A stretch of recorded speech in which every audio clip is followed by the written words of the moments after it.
warahmatullahi wabarakatuh. Halo semuanya. Perkenalkan, nama saya Mutia Ramadhani, NIM 0502211008. Di sini saya dan teman-teman saya akan memberikan penjelasan tentang pelaporan keuangan dan perubahan keuangan. Langsung saja kita masuk ke materi pengertian pelaporan keuangan dan perubahan kas. Pengertian pelaporan keuangan adalah laporan keuangan yang ditambah dengan informasi-informasi lain yang berhubungan, baik langsung maupun tidak langsung, dengan informasi yang disediakan oleh sistem akuntansi keuangan, seperti informasi tentang sumber daya perusahaan, earning, current cost, informasi tentang prospek perusahaan, yang merupakan bagian integral dengan tujuan untuk memenuhi tingkat pengungkapan yang cukup. Yang kedua itu membahas tentang tujuan pelaporan keuangan. Yang pertama, menyediakan informasi yang berguna bagi investor, kreditor, dan pengganti potensial lainnya dalam membantu proses pengambilan keputusan yang rasional atas investasi, kredit, dan keputusan lain yang sejenis. Yang kedua itu menyediakan informasi yang berguna bagi investor, kreditor, dan pengguna potensial lainnya yang membantu dalam menilai jumlah, waktu, dan ketidakpastian prospek penerimaan kas dari dividen. Pengguna laporan keuangan. Laporan keuangan diperlukan oleh pihak-pihak yang berkepentingan terhadap kinerja perusahaan seperti pemegang saham, pimpinan investor, bank, pemerintah, dan sebagainya. Para pengguna laporan keuangan digolongkan menjadi dua, yaitu pihak eksternal dan internal. Pihak internal adalah pihak yang berhubungan langsung dengan operasi perusahaan sehari-hari, misalnya pemimpin perusahaan atau manajer. Manajer sebagai pengelola perusahaan dan yang bertanggung jawab atas jalannya perusahaan. Yang kedua itu ada pihak eksternal. Pihak ini ialah pihak yang berkepentingan terhadap perusahaan, tetapi tidak terlibat secara langsung dalam membantu berbagai keputusan dan kebijakan operasional perusahaan. Selanjutnya tentang karakteristik kualitatif laporan keuangan. Yang pertama itu ada relevansi. Informasi harus relevan untuk memenuhi kebutuhan pemakai dalam proses pengambilan keputusan. Informasi memiliki kualitas relevan kalau dapat mempengaruhi keputusan ekonomi pemakai dengan membantu mereka mengevaluasi peristiwa masa lalu, masa kini, atau masa depan. Yang kedua itu dapat diandalkan. Informasi memiliki kualitas andal jika bebas dari pengertian yang menyesatkan, kesalahan material, dan dapat diandalkan pemakaiannya sebagai penyajian yang tulus atau jujur dari yang seharusnya disajikan atau yang secara wajar diharapkan dapat disajikan. Yang ketiga itu dapat dipahami untuk maksud ini. Pemakai diasumsikan memiliki pengetahuan yang memadai tentang aktivitas ekonomi dan bisnis, akuntansi, serta kemauan untuk mempelajari informasi dengan ketekunan yang wajar. Yang keempat itu dapat dibandingkan. Pemakai harus mendapat informasi tentang kebijakan akuntansi yang digunakan dalam penyusunan laporan keuangan dan perubahan kebijakan serta pengaruh perubahan tersebut. Lainnya itu ada pengertian perubahan harga adalah perbedaan jumlah rupiah untuk memperoleh barang, jasa yang sama pada waktu yang berbeda dalam pasar yang sama. Perubahan harga perubahan harga umum, spesifik, dan relatif. Perubahan harga umum menginginkan perubahan nilai tukar daya beli uang. Perubahan harga spesifik mencerminkan perubahan karakteristik barang tertentu akibat teknologi atau selera terhadap barang. Perubahan harga relatif mencerminkan perubahan harga spesifik setelah pengaruh perubahan harga umum diperhitungkan. Dalam rangka akuntansi perubahan harga, secara umum, perubahan harga adalah perbedaan jumlah rupiah untuk memperoleh barang dan jasa yang sama pada waktu yang berbeda. Baik, itu saja yang dapat saya sampaikan. Saya kembalikan ke Hafizah. Baik, di sini saya akan menjelaskan tentang pengertian akuntansi inflasi. Akuntansi inflasi merupakan proses akuntansi untuk menghasilkan informasi yang telah memperhitungkan tingkat perubahan harga. Adapun tujuan dari akuntansi inflasi adalah untuk mengukur kinerja suatu perusahaan dan memungkinkan setiap orang yang tertarik untuk mengukur jumlah, waktu, dan kemungkinan arus kas masa depan. Selanjutnya, saya akan menjelaskan tentang dampak perubahan harga terhadap laporan keuangan. Adapun dampak utama perubahan harga yang pertama yaitu nilai aset yang tidak realistis, di mana terdiri dari penyusutan. Nah, aset tetap yang dibeli beberapa tahun lalu dengan harga yang lebih rendah akan disusutkan berdasarkan harga perolehan tersebut. Padahal harga pengganti aset yang sama saat ini mungkin jauh lebih tinggi. Akibatnya, nilai buku aset tidak lagi mencerminkan nilai pasar yang sebenarnya. Selanjutnya yaitu persediaan, di mana nilai persediaan yang tercantum dalam laporan keuangan mungkin tidak mencerminkan biaya pengganti untuk membeli persediaan yang sama saat ini. Dampak yang kedua yaitu laba yang ditahan, di mana laba yang ditahan ini akan memiliki periode sebelumnya yang mungkin tidak memiliki daya beli yang sama dengan periode saat ini akibat adanya inflasi. Hal ini juga dapat mempengaruhi keputusan investasi dan distribusi dividen. Yang ketiga yaitu pengambilan keputusan. Dalam investasi, keputusan investasi yang diambil berdasarkan laporan keuangan yang tidak disesuaikan dengan perubahan harga dapat menghasilkan keputusan yang tidak optimal. Kemudian, perusahaan mungkin kesulitan dalam mendapatkan pendanaan jika laporan keuangannya tidak mencerminkan kondisi ekonomi yang sebenarnya. Yang terakhir yaitu perbandingan laporan keuangan. Yang pertama yaitu antara periode, di mana membandingkan laporan keuangan antar periode yang berbeda juga dapat menjadi sulit jika tidak ada penyesuaian terhadap perubahan harga. Dan bagi perusahaan, membandingkan kinerja keuangan antar perusahaan menggunakan basis akuntansi juga akan menjadi sulit dan berbeda dalam menanggapi perubahan harga. Pembahasan yang selanjutnya yaitu tentang implikasi bagi pengguna laporan keuangan. Yang pertama yaitu bagi investor, di mana investor harus berhati-hati dalam menganalisis laporan keuangan, terutama selama periode inflasi tinggi. Investor juga perlu mempertimbangkan dampak perubahan harga terhadap kinerja perusahaan dan nilai investasi mereka. Yang kedua yaitu bagi kreditor. Nah, di kreditor ini mereka perlu mengevaluasi kemampuan perusahaan dalam melunasi hutang dengan mempertimbangkan dampak inflasi terhadap arus kas perusahaan. Dan yang terakhir yaitu bagi manajemen, di mana manajemen perlu memahami dampak perubahan harga, mengambil tindakan yang tepat untuk mengelola risiko yang terkait terhadap laporan keuangannya. Baik, di sini saya akan menjelaskan mengenai metode akuntansi inflasi, di mana metode yang digunakan dalam akuntansi inflasi ini sama dengan metode penentuan laba. Penekanan penentuan laba adalah pada nilai laba yang lebih relevan yang digambarkan oleh laporan keuangan. Sedangkan inflasi, nilai semua item yang terdapat dalam laporan keuangan. Untuk menyusun laporan keuangan pada masa inflasi agar lebih relevan dapat digunakan dengan beberapa metode. Yang pertama yaitu historical cost, di mana metode historical cost merupakan salah satu dari prinsip akuntansi. Menurut pendapat ini, cost principle atau disebut juga acquisition cost atau historical cost merupakan dasar untuk melakukan penilaian yang tepat untuk mencatat perolehan barang, jasa, biaya, harga pokok, maupun equity. Nah, sistem ini telah digunakan selama beberapa abad.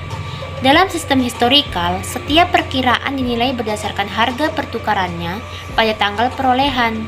Berdasarkan historical cost, laba direalisasikan dengan perbedaan antara pendapatan yang direalisasikan dengan biaya yang direalisasikan, di mana biaya tersebut merupakan pengorbanan yang diharapkan tidak mendapatkan keuntungan di masa yang akan datang. Adapun keunggulan dari historical cost yang pertama yaitu penilaian historical cost merupakan satu-satunya metode penilaian yang hasil pencatatannya dapat ditelusuri, diidentifikasi bila perlu. Yang kedua yaitu metode penilaian historical cost memberikan data yang kurang terperselisihkan dibanding dengan metode penilaian lain yang diajukan. Metode penilaian historical cost tidak menyajikan holding gain and loss. Hal ini sesuai dengan status quo dan hanya perubahan yang jelas terbukti dicatat. Selanjutnya yaitu metode historical cost saat ini memberikan data yang berguna bagi pengambilan keputusan bagi manajer dan investor. Karena selama ini data yang lazim digunakan untuk memprediksi masa depan hanya data historis. Penilaian berdasarkan historic cost ini masih sangat relevan dan dipertahankan oleh prinsip dan standar akuntansi yang berlaku.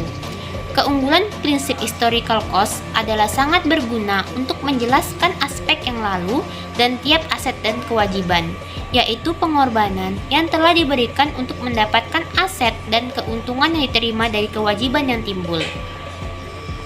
Selanjutnya yaitu general price level, di mana general price level ini, misalnya metode historical cost disesuaikan dengan perubahan tingkat harga sehingga pada masa inflasi, general price level ini lebih besar daripada nilai historical cost.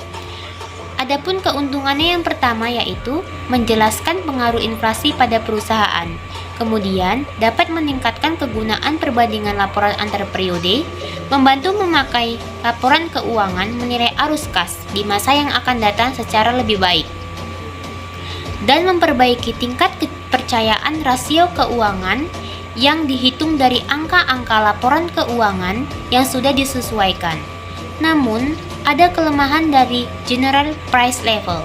Yang pertama yaitu inflasi itu terjadi pada barang yang berbeda dan perusahaan yang berbeda, jadi tidak bisa disamaratakan. Kemudian, general price level tidak bermakna bagi perusahaan dan angka yang disesuaikan tidak menggambarkan arus kas. Metode selanjutnya yaitu current cost accounting, di mana menurut Edward dan Phillips, mereka yang dibutuhkan oleh manajer adalah bagaimana mereka mengalokasikan sumber-sumber ekonomi yang ada. Manajer biasanya hanya menghadapi masalah apakah ingin mempertahankan suatu aktiva atau utang atau menjual atau membayarnya dan bagaimana menggunakan atau mendanai kegiatan perusahaan. Adapun beberapa bentuk dari current cost, yang pertama yaitu replacement cost, di mana nilai yang diukur saat ini untuk mendapatkan aktiva baru atau menggantinya dengan kapasitas produksinya yang sama. Selanjutnya yaitu reproduction cost, di mana istilah lain yang hampir sama dengan replacement cost ini, di sini harga itu diukur berdasarkan harga sekarang jika aktiva itu dibuat atau diduplikasi seperti barang yang dimiliki itu tanpa melihat perubahan teknologi yang mungkin mempengaruhi aktiva yang dibuat. Selanjutnya yaitu metode harga pasar sekarang atau net realizable value, di mana harga atau kas yang diperoleh jika suatu aktiva dijual sekarang, namun harga ini didasarkan pada prinsip likuidasi, bukan prinsip going concern, sehingga menyalahi prinsip akuntansi. Salah satu metode current market value ini adalah net realizable value, di mana harga jual itu dikurangi taksiran biaya penjualan. Selanjutnya yaitu metode selling price, di mana di sini nilai yang dipakai itu merupakan harga jual tanpa dikurangi biaya penjualan sehingga laporan yang disusun menurut selling price ini akan lebih besar daripada net realizable value dan metode lain yang disebut sebelumnya. Yang terakhir yaitu expect value, di mana metode ini sangat bergantung pada pengharapan seseorang, jadi bisa lebih besar atau lebih kecil dibanding dengan metode lain, karena metode ini merupakan gambaran dari present value kas di masa yang akan datang. Baiklah, di sini saya akan melanjutkan 5 sudut pandang internasional terhadap akuntansi inflasi. Beberapa negara telah mencoba metode akuntansi inflasi yang berbeda-beda, diantaranya sebagai berikut. A. Amerika Serikat. Pada tahun 1970, FASB mengeluarkan pernyataan standar akuntansi keuangan atau Statement of Financial Accounting Standard SAFS nomor 33 berjudul Pelaporan Keuangan dan Perubahan Harga. Pernyataan ini mengharuskan perusahaan-perusahaan Amerika Serikat yang memiliki persediaan dan aktiva tetap atau sebelum dikurangi dengan depresiasi yang bernilai dari 125 juta dolar atau total aktiva lebih dari 1 miliar dolar. Setelah dikurangi dengan akumulasi depresiasi untuk selama 5 tahun, mencoba melakukan pengungkapan daya beli konstan dan biaya beli konstan biaya kini. Banyak pengguna dan penyusun informasi keuangan yang telah sesuai dengan SFAS nomor 33 menemukan bahwa 1. Pengungkapan ganda yang diwajibkan oleh FASB membingungkan. 2. Biaya untuk penyusunan pengungkapan ganda terlalu besar. 3. Pengungkapan daya beli konstan biaya historis tidak terlalu bermanfaat bila dibandingkan dengan data biaya kini. B. Inggris. Komite Standar Akuntansi Inggris atau Accounting Standard Committee ASC menerbitkan pernyataan standar praktik akuntansi 16 atau Statement of Standard Accounting Practice SSAP 16 akuntansi biaya kini untuk masa percobaan 3 tahun pada bulan Maret 1980. SSAP 16 berbeda dengan SFAS 33 dalam 2 hal, yaitu 1. Standar AS mengharuskan akuntansi dolar konstan dan biaya kini. SSAP 16 mengadopsi hanya untuk biaya kini untuk pelaporan eksternal. 2. Penyesuaian inflasi Amerika Serikat berpusat pada laporan laba rugi. Laporan biaya kini di Inggris mewajibkan baik laporan laba rugi dan neraca biaya kini beserta catatan penjelasan. C. Brazil. Akuntansi inflasi yang direkomendasikan di Brazil hari ini mencerminkan dua kelompok pilihan pelaporan: Hukum Perusahaan Brazil dan Komisi Pengawas Pasar Modal Brazil. Penyesuaian inflasi yang sesuai dengan hukum perusahaan menyajikan ulang akun aktiva permanen dan ekuitas pemegang saham. D. Akuntansi inflasi di Indonesia.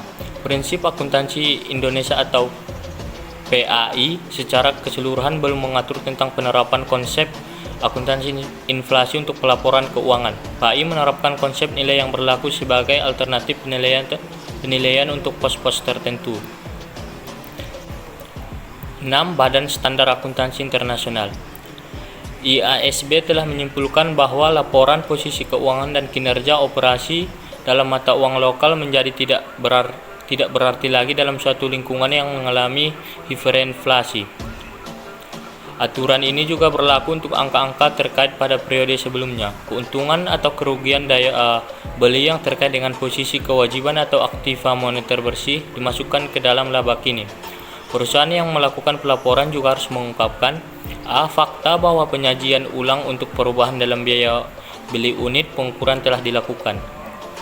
B. Kerangka dasar penilaian aktiva yang digunakan dalam laporan keuangan utama. C. Identitas dan tingkat indeks harga pada tanggal neraca beserta dengan perubahannya selama periode pelaporan. D. Keuntungan atau kerugian moneter bersih selama periode tersebut. Sedangkan keuntungan dan kerugian inflasi keuntungannya yaitu meningkatkan akurasi laporan keuangan, memfasilitasi perbandingan antara periode, memberikan informasi lebih relevan untuk pengambilan keputusan.